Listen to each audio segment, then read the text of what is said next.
Chronicles from Tim the Piano Man, retirement community pianist. I get to play piano at retirement communities, and I do this full time. It's been my gig for many years now, and I like it. It pays very well, very well. In fact, it's the best paying gig I've ever had. Furthermore, when you apply consistent work in booking, you get consistent work in gigs. It's funny how that works out. Okay, so this video is about the power of consistency, and I would say furthermore the necessity of consistency in achieving anything that you want. So what I wanted, first I'm going to use a metaphor of a different project, and then I'm going to tie it back to the retirement community gigs. In this project of creating Panoply, which is this album that I have created, I severely underestimated the amount of work it was going to take, because I've never really put out an album like this before. And at the time of this video, I still have a lot of work to do on it. But I severely underestimated how long it was going to take. I started compiling the music in January 2024, and it's the end of June 2024 at the time of this video. Now, that might be par for the course, or that might be faster than usual. What's interesting about that is I wouldn't know how long it takes without consistently applying myself to that project. I will put it on my calendar, even if I'm not feeling inspired, or even if I'm not feeling very creative. I'll put it on my calendar, and what I'll do is I'll just practice the piece. Practice it. I might not get a good take, but then when I wake up the next day and I hit it fresh and I'm feeling inspired, then it's so much easier. So it's part of the work. Consistency is part of the art. It's part of the craft. Okay, so that's an art metaphor, and I'm going to tie that back to the retirement community business, is that I have not been able to book up my calendar without consistent effort. And the consistent effort is, for me, calling as many retirement communities as I can, sharing my pitch, and booking myself. Well, the more that I did it, the better I got. And furthermore, the more gigs that I played, the more reoccurring gigs I got, the better I was able to endear myself to different communities who want to have me play for them. So without consistency, how do you know if you're any good? You have to have enough data to get a good metric, and the data is the consistency. If you make 100 calls to 100 retirement communities and you share your pitch and you have data. I did have 5 shows, but one of them canceled on me today, the last minute. But you know what? I don't care. It's no skin off my nose. Furthermore, I'm going to try to play with them again. This is a new place, and I don't know if this is a good thing or a bad thing, but if a community doesn't pay me on time, if a community cancels last minute, this is weird, but I don't really care. I have enough gigs so that not only am I not living paycheck to paycheck, but I'm able to save a little bit of money. So I have enough gigs. So if one cancels on me, you know what I'm not going to do? I'm not going to burn a bridge, because there's so many different reasons why they cancel. They could be unprofessional. Who cares? I don't care. You know why? Because I know how these facilities operate, and I know how to get paid. Sometimes it takes a lot of follow-up, and it's a little bit of extra time for me, but it's not that much extra time to get paid. I could enforce my cancellation policy, so I don't use paper contracts, so nobody signs a cancellation policy. I can ask for a cancellation fee. Sometimes they'll offer it just out of goodwill. There's been a time, a couple rare occasions where a facility will cancel the day of, and then they'll be like, we're going to pay you anyways. And I'm like, of course, thank you. Of course, I'll accept that. That's great. But I didn't ask today. I just asked, they asked for me to come back in August. I said, can't do August, but I can do September. So now I'm on the books for September with this place, and it's June right now. So they kicked it back 3 months. It's probably just a budget issue. That's probably what it was. And you know what? I'd rather open up the space for consistent gigs in the future. A new account every month. They might want to book me every month if their budget changes, if I really connect. Not everybody books me every month, but I have consistent monthly gigs. Fluctuates too. Like I had one monthly gig cancel on me, and that's just how it goes sometimes. But you know what I'm not doing? I'm not stopping booking gigs, and I know that I'll find another monthly gig. Or even if I don't, I'll have enough gigs to compensate by a lot, and it's great. I'm taking care of myself. So it's the consistency, the consistent effort that yields to me the best results. But you have to know what you're looking for too. Now, business and art are two different things. They have crossovers, but the timing is different. The input-output is way different. Because with art, the input is living an authentic life for your soul. And then the craft is creating art from that place. Business, authenticity is helpful, but it can be very data driven. It can be very logical. Action A creates result B, and then so on and so forth. Now, maybe there are more nuances to the business thing that make it analogous to the art thing that I'm not considering. Maybe that is the case, but I look at them, they're two different animals. Anyways, I'm yawning. I'm probably going to pull over and get some coffee. It's 6:30 p.m., but I'm tired. I've been playing so much, and I played on a Sunday, which is usually my rest day. So I've been going for like 10 days straight, playing music, multiple shows a day in some cases. And you know what? Maybe it's the heat, because it's the summer now in the South. I'm tired. Also, too, I've been working on my album, so that's pretty tiring, too.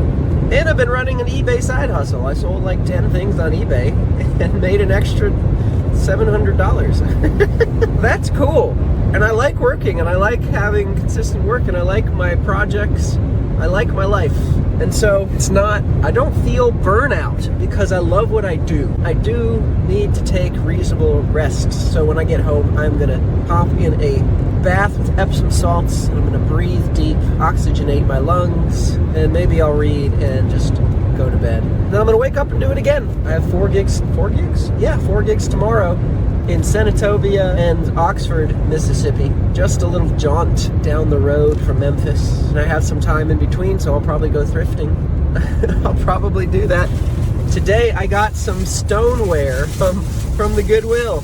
This is a stoneware muffin tray, and I paid $7 for it, and I'm gonna sell it for $40 on eBay, because that's what they're selling for. I don't know why I enjoy that so much, but like if I'm out of town, I don't really have a place to practice, assistant studio. I don't want to spend money, because that's one thing that creative people do. That's not how I want to operate.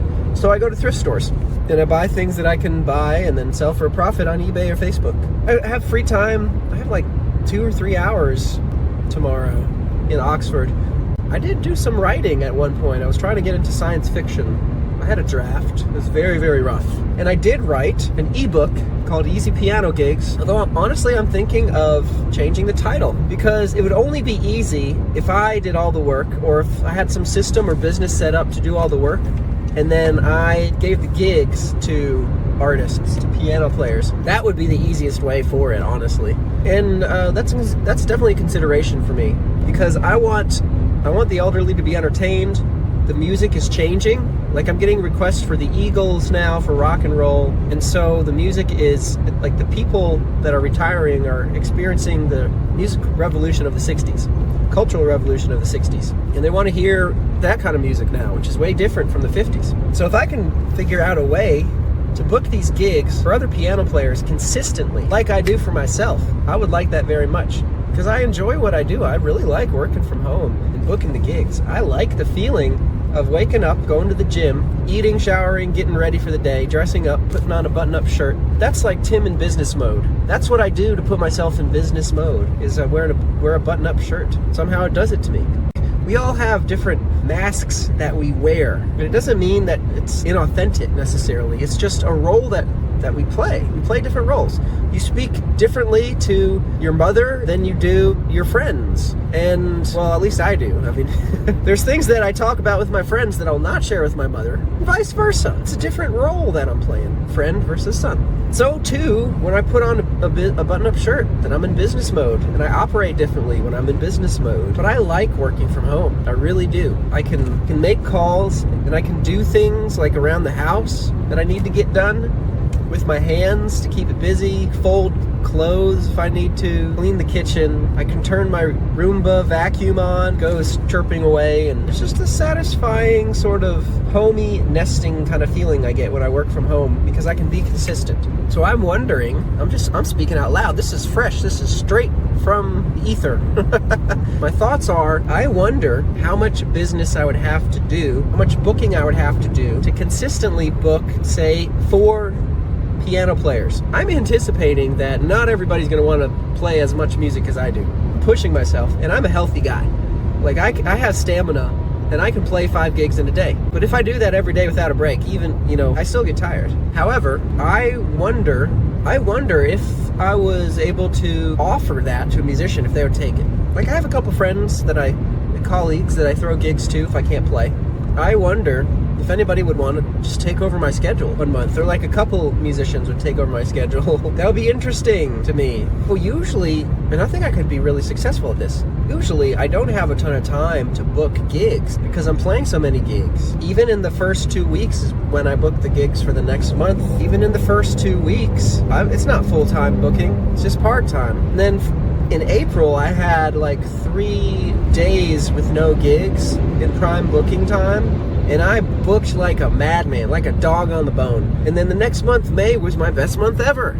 It's not lost on me that input creates that output. If I can do 3 days of booking, and granted, I do have my reoccurring gigs, which is part of the business that I've built over the years, but that's about half of it. The rest is booking gigs and it's a one-time, month-to-month kind of thing. If I can book gigs for other people, what would that look like? And then the next month, May, was my best month ever.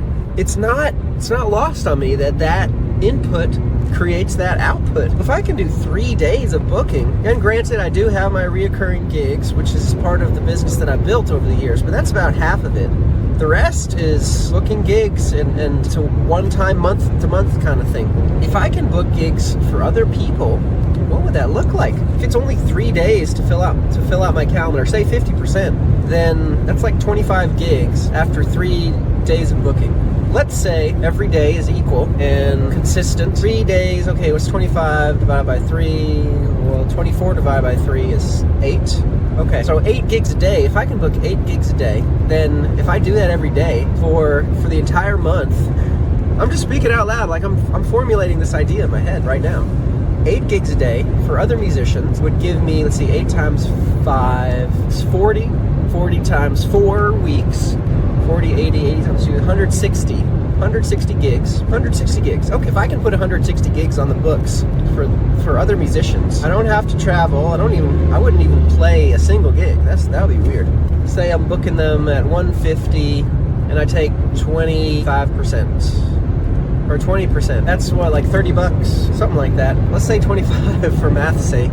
25 times 160. Wow, how much money is that? If I'm making $25, there's 160 gigs. Well, let's say 150 times 10 is 1,000. 1.5 times 10 times 20 is 3,000. Okay, that's not enough. That's not enough money.